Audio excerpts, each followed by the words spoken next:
शाक्त परंपरा में श्री राम की भक्ति केवल राम तत्व तक सीमित नहीं रहती, वे स्वाभाविक रूप से आदि शक्ति की चेतना में विलीन होती है।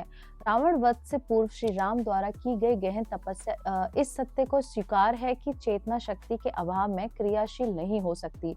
यहीं से हनुमान जी की भक्ति शक्ति तत्व अर्थात माँ काली के क्षेत्र का स्पर्श करती है। शाक्त मार्ग में श्री राम की जो भक्ति है राम पर नहीं रुकती, वह बढ़ती है आदि शक्ति की ओर। युद्ध से पहले श्री राम ने स्वीकार किया चेतना बिना शक्ति के अधूरी है। यहीं से हनुमान की भक्ति माँ काली के क्षेत्र को छूती। शाक्त मार्ग में श्री राम की भक्ति राम से आगे आदि शक्ति तक जाती है। चेतना और शक्ति के इसी मिलन में हनुमान जी की भक्ति माँ काली के क्षेत्र को स्पर्श करती है। शाक्त तत्व में राम केवल पुरुष चेतना नहीं है, वे उस चेतना का बोध है जो शक्ति के बिना निष्क्रिय रहती है।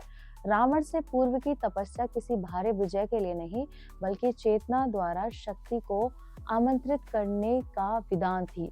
जहाँ राम चेतना है वहाँ काली क्रिया है और हनुमान जी उस चेतना की शक्ति के संयोग का जीवित प्रवाह है। यहीं से हनुमान की भक्ति राम से आगे बढ़कर काली तत्व में प्रवेश करती। महाकाल काली हनुमान तांत्रिक जो त्रिकोण है, महाकाल शुद्ध काल साक्षी चेतना है, काली काल की शक्ति क्रिया और विस्फोट है, हनुमान काल में बंधी शक्ति का अनुशासन है। महाकाल बिना काली के केवल मौन है और काली बिना महाकाल असंयमित है। हनुमान उस शक्ति का रूप है जो महाकाल के अनुशासन में है, काली की अग्नि को धारण करती है। इसीलिए हनुमान की शक्ति उग्र नहीं, अविनाशी नहीं। यह त्रिकोण साधक के भीतर काल शक्ति सेवा को संतुलन स्थापित करता है। शाक्त मार्ग में राम केवल आरंभ और चेतना जब शक्ति को पुकारती है तभी सृष्टि चलती है। रावण से पहले श्री राम की तपस्या शक्ति स्वीकृति थी, काली क्रिया है, महाकाल साक्षी। हनुमान काली की शक्ति महाकाल के अनुशासन में हनुमान राम को हनुमान से पूछता है, वह अनजाने में आदि शक्ति तक पहुंचता है। बीज मंत्रों के संकेत शाक्त दृष्टि से राम चेतना काली शक्ति हनुमान सेतु। चेतना का बीज मौन में है, नाद से पूर्व। शक्ति का बीज स्पंदन में है, नाद के भीतर। सेवा का बीज श्वास में है, नाद के प्रभाव में। राम की तपस्या उस क्षण की साधना है जहाँ चेतना अपने बीज को शक्ति के गर्भ में अर्पित करती है। हनुमान जी उस बीज के रक्षक वाहक है, न उद्दोष न प्रदर्शन, केवल निरंतर जप प्रवाह।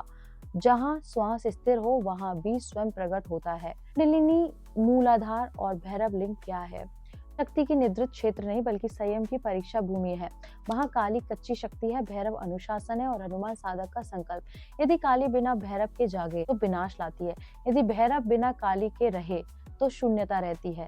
हनुमान जी मूलाधार में काली की अग्नि को भैरव के नियम में बांधते हैं, इसलिए हनुमान तत्व कुंडलिनी को ऊर्ध्वगामी बनाते हैं, विस्फोटक नहीं। इसीलिए संकेत मिलते हैं जब भय है वहाँ शक्ति बिखरती है, जहाँ सेवा है वहाँ शक्ति चढ़ती है। साधकों के लिए मार्ग गुप्त क्यों रखा गया है? क्योंकि ये मार्ग सिद्धि का नहीं, विघटन का मार्ग है। ये अहंकार को बढ़ाता नहीं, उसको जला देता है। ये मार्ग शक्ति देता है पर पहले स्वामित्व छीन लेता है। यहाँ हनुमान बनना पड़ता है, दिखना नहीं। काली को जानने से पहले भैरव को सहना पड़ता है और राम को समझने से पहले स्वयं को खोना पड़ता है।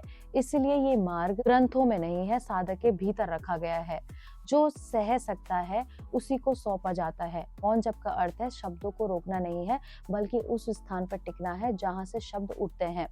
हमें संकेत मिलते हैं, श्वास को मत बदलिए, श्वास को देखे भी नहीं, केवल उस विराम को पहचानिए जहाँ श्वास खुद को छोड़ देती है। यही वह बिंदु है जहाँ जप बिना उच्चारण के होता है। यदि मन कुछ दोहराना चाहे तो जान लीजिए आप अभी मौन में नहीं आए। जहाँ प्रयास समाप्त हो जाता है वही मौन जप आरंभ होता है। इसकी 3 अवस्थाएं हैं, पहले सेवक, वाहक और फिर शून्य। सेवक अवस्था जो होती है, साधक करता है, जप करता है, नियम निभाता है, आज्ञा मानता है। यह अवस्था आवश्यक है क्योंकि यहाँ अहंकार से पिघलता है। पहचान है, मैं कर रहा हूँ का भाव अभी शेष रहता है। उसके बाद वाहक अवस्था आती है दूसरी, जहाँ साधक नहीं करता, उससे होता है। शक्ति आती है, कर्म होता है, पर स्वामित्व नहीं रहता। हनुमान तत्व यही प्रकट होता है।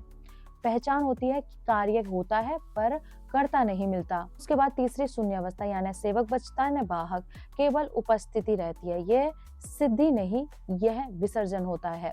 सो पहचान है, कुछ भी पाने की इच्छा स्वतः गिर जाती है, उसको सिर्फ भगवान के अलावा कुछ भी उसके मन में नहीं रहता है। महाकाल, भैरव, काली आंतरिक अनुभव का क्रम है। ये कोई दर्शन नहीं, अवस्था का क्रम है। पहला स्पर्श महाकाल समय अचानक महत्वहीन लगने लगता है। भविष्य की चिंता ढीली पड़ती है, अतीत की पकड़ टूटती है।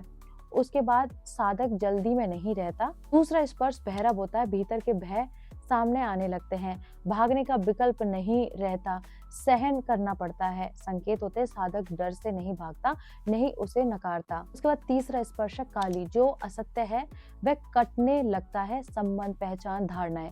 ये पीड़ा नहीं, शुद्धिकरण है। साधक टूटता नहीं है, खाली होता है। ये मार्ग इसलिए गुप्त नहीं कि ये रहस्यमय है, बल्कि इसलिए कि ये चुनाव नहीं छोड़ता। जो यहाँ आता है उसे पूरा आना पड़ता है। जहाँ कुछ बचाने की इच्छा हो वहाँ ये मार्ग रुक जाता है। इसलिए इसके आगे की बात नेक्स्ट वीडियो में करूंगी। ये जानकारी अच्छी लगी तो शेयर कर दीजिए और मेरे साथ बोलिए ओम नमः पार्वती पते, हर हर महादेव, शिव शंभू, राधे कृष्णा।